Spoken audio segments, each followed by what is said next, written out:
ओम नमः शिवाय, जय महाकाल। अगर आपकी कोई मनोकामना है जो काफी दिनों से पूरी हो ही नहीं रही है, काफी सारे आपने उपाय कर लिए, सोमवार की अष्टमी कर ली आपने, या फिर आपने पशुपतिनाथ व्रत कर लिया, फिर भी आपकी कोई मनोकामना पूरी नहीं हो रही है, तो नवरात्रि के बहुत ही विशेष दिन चल रहे हैं। इन नवरात्रियों में ये वाला जो उपाय कर लेना, मात्र आपको एक सुपारी वाला ये उपाय करना होगा, आपकी बड़ी से बड़ी मनोकामना पूरी जरूर होगी। पूज्य गुरु जी की कथा से सुन करके और समझ करके पूरे उपाय को बड़े विस्तार से बताऊंगा, परंतु उससे पहले आप सबसे एक छोटी सी गुजारिश करूंगा कि जो लोग पहली बार आए हैं, चैनल को सब्सक्राइब जरूर करना और वीडियो को लाइक करके महादेव जी का कोई सा भी प्यारा नाम कमेंट बॉक्स में लिखना मत भूलिएगा।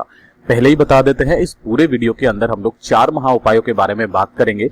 हर उपाय एक अलग अलग मनोकामना के लिए होगा, धन की समस्या के लिए, बीमारी के लिए, आपकी कोई दूसरी मनोकामना के लिए और साथ ही साथ आपकी शादी ब्याह से संबंधित परेशानियों के लिए। पूरे वीडियो को अंत तक जरूर देखना और ध्यान से समझने की कोशिश करना। सबसे पहले बात करते हैं पहला वाला उपाय। जो पहला वाला उपाय है वो उन लोगों के लिए है जिनकी शादियां नहीं हो रही है। देखिए, अगर किसी को मनचाहा पति या फिर मनचाहे सुयोग्य वर की प्राप्ति के लिए है तो मैंने पहले ही आपको एक वीडियो डाला हुआ है, आप उसे देख सकते हैं।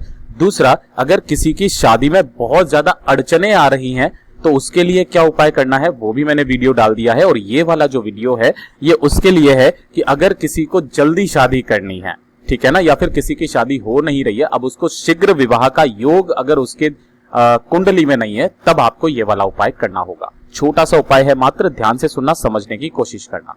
आपको इस तरीके से मात्र एक सुपारी चाहिए होगी, पूजा वाली शॉप पर जाओगे, 1 या 2 रुपए में वो आपको एक सुपारी दे देंगे, ठीक है ना। और थोड़ा सा चाहिए आपको सिंदूर, है ना। क्या चाहिए होगा? सिंदूर। और आपको लिए दोनों चीजें लेकर के पहुंच जाना कहां पर?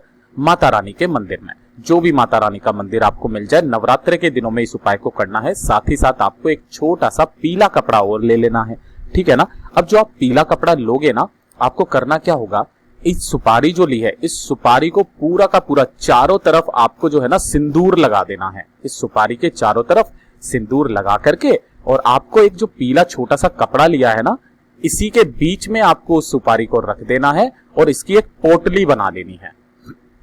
बना लोगे, अब इस पोटली को लेकर के माता रानी के कदमों में अपनी कामना कहते हुए बोल देना कि हमारी जो शादी है वो नहीं हो रही है, शीघ्र शादी का आप हमें आशीर्वाद दीजिए ताकि हमारी शादी जल्दी से जल्दी हो। ऐसी कामना करते हुए उस पोटली को यहाँ पर रख देना। 2 मिनट यहाँ पर खड़े होकर के माता रानी का जो भी मंत्र आपको आता है, माता रानी का मंत्र आप बोलना, और यहाँ से इसको उठा करके और अपने कमरे में जो भी व्यक्ति, भाई देखो, माता पिता अगर कोई कर रहे हैं अपने बच्चों के लिए, तब वो ये वाले उपाय को अपने बच्चे का नाम और गोत्र बोल करके रख देना यहाँ पे, और उठा करके वो जिस कमरे में भी सोता है या जिस कमरे में भी सोती है, उसके कमरे में इसे उठा करके रख देना।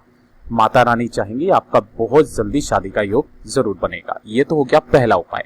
अब बात करते हैं दूसरे उपाय की तरफ। देखिए, ये जो दूसरा वाला उपाय है ये है बीमारी के लिए। अब भैया किस तरह की बीमारी, तो ध्यान से सुनना। अगर आपकी पेट में बहुत ज्यादा समस्या रहती है, या फिर पेट में छाले पड़ जाना जिसको अल्सर कहते हैं वो हो जाए, मसूड़े की बहुत ज्यादा समस्या है, मसूड़े में, या फिर डायबिटीज हो गई है, या फिर दांत खराब हो गए हैं, कोई एलर्जी है, सिर दर्द है, शरीर की जो भी समस्या है वो सारी की सारी इस वाले उपाय से मात्र हल हो जाएगी। आपको करना क्या होगा, इस तरीके से एक लेना है कपूरी पान। क्या लेना होगा? कपूरी पान लेना है। पान वाले की शॉप पर जाओगे, उसको बोल देना एक पान का पत्ता दे देना, कपूरी पान का पत्ता, है ना। तो एक कपूर की पान का पत्ता ले लेना और एक ले लेना लौंग का जोड़ा, लौंग का जोड़ा, ठीक है ना। और इन दोनों चीजों को लेकर के पहुंच जाना माता रानी के मंदिर में। सुबह जाना चाहो सुबह चले जाओ, शाम को जाना चाहो शाम को चले जाओ, कोई दिक्कत नहीं है ना। पूरे स्वच्छ होकर के जाना, और यहाँ पर जाने के बाद आपको उस पान के पत्ते पर दोनों लौंग को रखना है, और आपकी जो भी कामना है, भाई जो बीमार व्यक्ति है ना, वही उसी को करना होगा ये वाला उपाय, ठीक है। और इसे माता रानी के कदमों में यहाँ पर आपको रख देना होगा, दोनों लौंग के साथ ही पत्ते को, ठीक है। माता रानी से कामना करते हुए नवरात्रि के दिनों में ही आपको इस पान के पत्ते को लौंग के समेत उठाना है, इसका बीड़ा बना करके, और माता के सामने ही वहीं पर आपको खा लेना है, चबा चबा करके।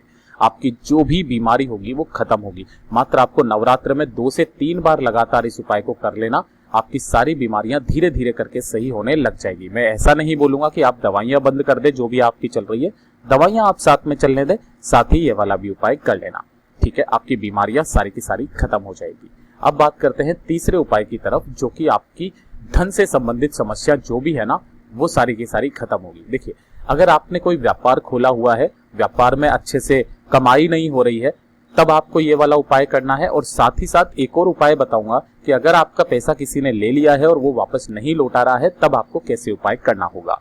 ठीक है, सबसे पहले बात करते हैं, आपके धन नहीं आ रहा है, माता लक्ष्मी जी आपसे प्रसन्न नहीं है, माता लक्ष्मी जी का वास आपके घर में नहीं है, कर्जा बहुत ज्यादा बढ़ गया है, तब आपको ये वाला उपाय करना होगा। ध्यान से सुनना, मात्र आपको चाहिए होगी एक हल्दी की गांठ। ठीक है ना, इस तरीके से हल्दी की गांठ ले लेना और गांठ को लेकर के एक छोटा सा लाल कपड़ा लेना और लाल कपड़े में वो हल्दी की गांठ को रख करके और उसकी एक पोटली बना लेना। ठीक है, और इस पोटली को लेकर के नवरात्र के किसी भी दिन आप चले जाना, कहां पर, माता रानी के मंदिर में, और इस पोटली को माता रानी के कदमों में रख के अपनी कामना कह देना कि माता रानी, हमारे लक्ष्मी जी प्रसन्न नहीं है हमसे, धंधे में बहुत ज्यादा गिरावट आ रही है, कर्जा बहुत ज्यादा बढ़ गया है, धंधा अच्छे से नहीं चल रहा है, प्लीज माता रानी कुछ ऐसा कीजिए कि हमारे धन की समस्या जीवन में कभी ना हो। कामना करते हुए इस पोटली को उठाना और अपने घर की जो भी तिजोरी है, जहां पर आप धन रखते हो, धन रखने का स्थान अलमारी वगैरह जो है वहां रख दो। और अगर आपके कोई कारोबार है, कोई दुकान है, तो दुकान के गल्ले में जाकर के उसे रख देना। कब तक? अगले नवरात्रि तक। ठीक है ना, चाहे कोई सी भी नवरात्रि आ जाए, गुप्त नवरात्रि आ जाए, चाहे मेन नवरात्रि आ जाए, आप कभी भी इसको फिर तब तक आपको रखे रहने देना होगा। और जैसे ही कोई दूसरी नवरात्रि आ जाएगी, आपको इसे उठाना है ना, इसे वापस माता रानी के कदमों में वहीं पर छोड़ के आ जाना है और फिर से वापस एक नई पोटली से इसका उपाय करना है, वापस यहाँ पर रख देना है। लेकिन ध्यान रखना, जब भी आप यहाँ पर रखें, डेली जब आप पूजा करें तो इसकी भी पूजा करें, इसके ऊपर भी ऐसे अगरबत्ती वगैरह लगा करके पूजा करते रहे। ठीक है, आपकी धन की समस्या कभी भी नहीं होगी। अब जो इसी के अंदर दूसरा उपाय मैं आपको बताऊंगा कि अगर कोई आपके पैसे नहीं लौटा रहा है ना, जो आपने पैसे दिए हैं वो आपसे थोड़ा सा तगड़ा है, वो जबरदस्ती भी आप नहीं कर सकते हो, तब उसके लिए करना क्या होगा, आपको लेने होंगे थोड़े से चावल। गुरुदेव ने कोई संख्या फिक्स नहीं बताई है, थोड़े से चावल ले लेना और थोड़ी सी ले लेना हल्दी। ठीक है ना, अब ये हल्दी के अंदर उन चावल को आपको डुबो देना है, यानी कि पीले चावल बना देना है। और पीले चावल बनाने के बाद में आपको एक लाल कपड़ा लेना है, छोटा सा लेना, मात्र छोटा सा लाल कपड़ा लेना, और वो सारे के सारे पीले चावल जो आपने हल्दी में डुबो करके बनाए हैं उन्हें डाल करके और इसका एक छोटी सी पुड़िया बना लेना लाल कपड़े के अंदर ही। ठीक है, और माता रानी के कदमों में कभी भी नवरात्र में चले जाना, माता रानी के कदमों में इसे रख करके और अपनी कामना कह देना कि फलाना व्यक्ति जो है हमारे पैसे नहीं लौटा रहा है, हमारे बहुत ज्यादा समस्या है, काफी कोशिशों के बाद में भी वो जबरदस्ती से भी पैसे नहीं दे रहा है, माता रानी कुछ ऐसा कीजिए कि वो हमारा पैसा वापस लौटा दे। ऐसी कामना करते हुए इस पुड़िया को यहाँ से उठाना है और अपने पर्स में रख लेना है। हमेशा इसे अपने साथ में रखना, ऐसी जगह पर आपको रख लेना है। यकीन मानिए वो व्यक्ति जो है अपने आप आपके पैसे दे करके जाएगा। ठीक है, ये हो गया अपना तीसरा उपाय। अब बात करते हैं चौथे उपाय की तरफ। अगर किसी की मनोकामना पूरी नहीं हो रही है, तो आप काफी सारे उपाय कर लिए, फिर भी आपकी मनोकामना पूरी नहीं हुई है, तो मात्र ये छोटा सा उपाय करना होगा। नवरात्र में किसी भी दिन आप इस वाले उपाय को कर लेना। ठीक है ना, ध्यान से सुनना। आपको इस तरीके से चाहिए एक पान का पत्ता। अब ये पान का पत्ता मैंने पहले भी बताया था, कपूरी पान माता को बहुत ज्यादा पसंद है, तो आपको कपूरी पान का पत्ता पान की शॉप पे से लेकर के आ जाना है। ठीक है, इसी के साथ में आपको चाहिए होगा थोड़ा सा क्या, केसर, है ना। इसी के साथ आपको थोड़ा सा ले लेना होगा पीला चंदन, है ना, पीला चंदन ले लोगे। और उसके बाद में थोड़ा सा ले लेना गाय का घी, गाय का घी। ठीक है, ये ले लिया आपने। अब ये सारी चीजों को लेकर के आप पहुंच जाना कहां पर, माता रानी के मंदिर में। इसी के साथ में आपको एक चीज और लेनी है, वो ध्यान रखना, एक ले लेना आप कलावा। ठीक है ना, और एक लेनी होगी, मेरे पास में फोटो नहीं है, एक लेनी होगी सुपारी। 1 मिनट में आपको बता देता हूं किस तरीके की सुपारी आपको लेनी होगी। इस तरीके से एक सुपारी ले लेना जो पूजा सामग्री की शॉप पर आती है। ठीक है, ले लोगे। अब ध्यान से सुनना, जब भी आप माता रानी के मंदिर में जाएंगे, तो माता रानी के मंदिर में जाने के बाद में आपको करना क्या होगा, सबसे पहले जो आपने पान का पत्ता लिया है ना, मैं पान के पत्ते पर ही आपको बता देता हूँ। ये जो पान का पत्ता है, इसके ऊपर आपको स्वस्तिक बनाना है। लेकिन वो स्वस्तिक बनाना कैसे है, जो आपने घी लिया है, इस घी को ले लेना थोड़ा सा। ठीक है ना, और इस घी के अंदर ही आपको थोड़ा सा पीला चंदन मिलाना है। भाई आधा चम्मच घी ले लेना, पीला चंदन मिला लेना, और उसी के अंदर आपको केसर मिला लेना। ठीक है ना, इन तीनों चीजों को मिला करके और अपनी जो दाहिने हाथ की तर्जनी उंगली होती है, या फिर रिंग फिंगर हम लोग जिसको कहते हैं, रिंग फिंगर आप ले लेना।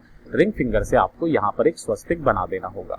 अरे बना दोगे, और इसको लेकर के ध्यान से सुनना, इसके ऊपर रखनी होगी आपने जो सुपारी ली है ना, उस सुपारी को रख देना, और सुपारी को रख करके इसका एक बीड़ा बना लेना, है ना, बीड़ा जैसे बनाते हैं ना, लपेट लेना, और लपेटने के बाद में जो आपने कलावा लिया है उस कलावे को इसके ऊपर 7 बार अपनी कामना कहते हुए लपेट देना।